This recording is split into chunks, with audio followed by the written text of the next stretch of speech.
Hi, Chrissy here, short for Crystal. This is part 2 of the video I just did before because I left bits off and it's a bit too long. I just have some of my yuzu drink. Very, very dry in the mouth this morning. It's overcast outside and not very sunny, and it looks like it may rain, but it's still extremely hot.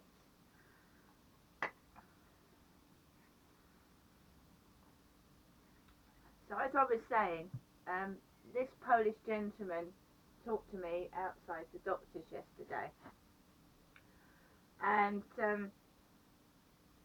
he told me his name was Kuba. And if you know the saga of Beverly, the lady that keeps coming into the library to me, tapping me on the shoulder and saying, "Good luck. You need to get out of that flat." And she first of all was trying to help me, telling me to go to my landlord. Well, I've been trying to bid on properties, and I've got this a website that lets me bid for homes in Gloucestershire because my daughter lives up there, and I'd like to see my daughter.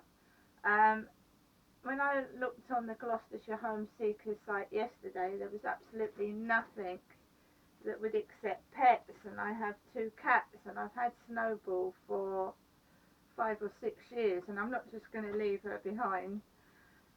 So I couldn't bid on anything. And Kent Home Choice, there was about 5 properties on offer.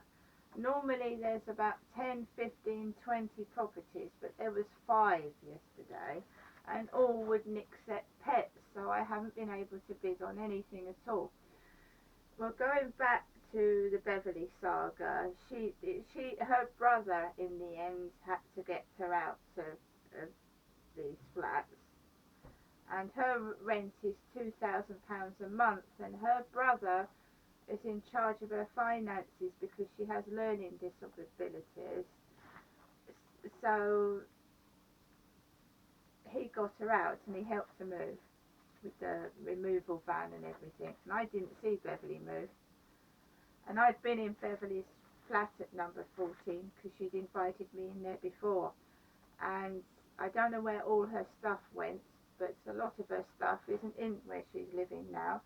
It's very nice, her flat. It's got nice things in it, but I don't know what happened to all her belongings. That's not my business. But anyway, she came up to me in the library and said she was writing a book about the Wombles by Elizabeth Beresford. Now, my mother's maiden name is Beresford.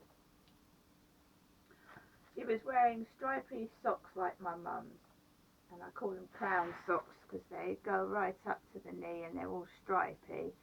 And my mum's jeans hang down halfway between her calves, and the bottoms are turned up.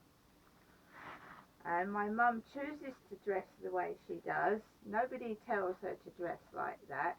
And if she likes dressing like that, everybody is allowed to wear and do basically what they like, as long as they're not hurting another person or making someone else upset. So Beverly said that she was going to rename the Wombles, and that if you look at the Wombles book, they're named after places: Tomsk, Bulgaria, and Orinoco. Anyway, the bloke that came up to me at the doctor's was called Cuba. So I thought, are they having a piss take and taking the mickey out of Beverly? Are they taking the mickey out of me, pretending I'm Beverly? And is this a joke? So I didn't take what was being said to me seriously.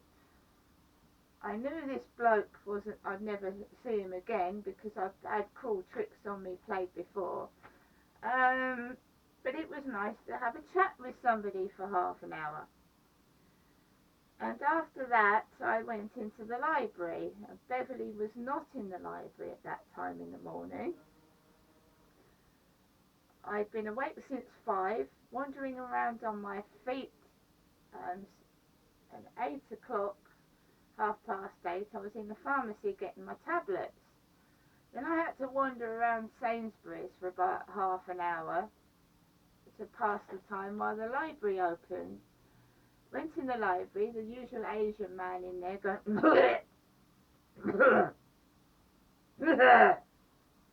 was in there, because my mum used to have a nurse called Ben, who was an Asian man, that stuck her with a mental health injection in her backside for 13 years. So I sat down at computer number 6, which I usually sit down at if it's free. I'd written up my diary, so there was no need to sit down for an hour writing pages and pages. And a man sat next to me.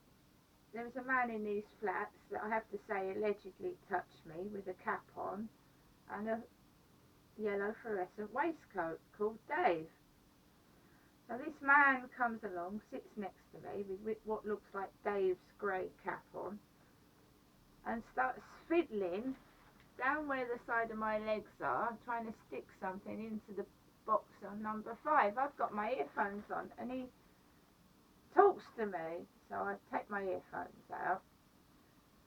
And he said, "Is that my box or yours? Is that the box to your computer or mine?" And I say, "Well, that's the box to yours, that's number 5.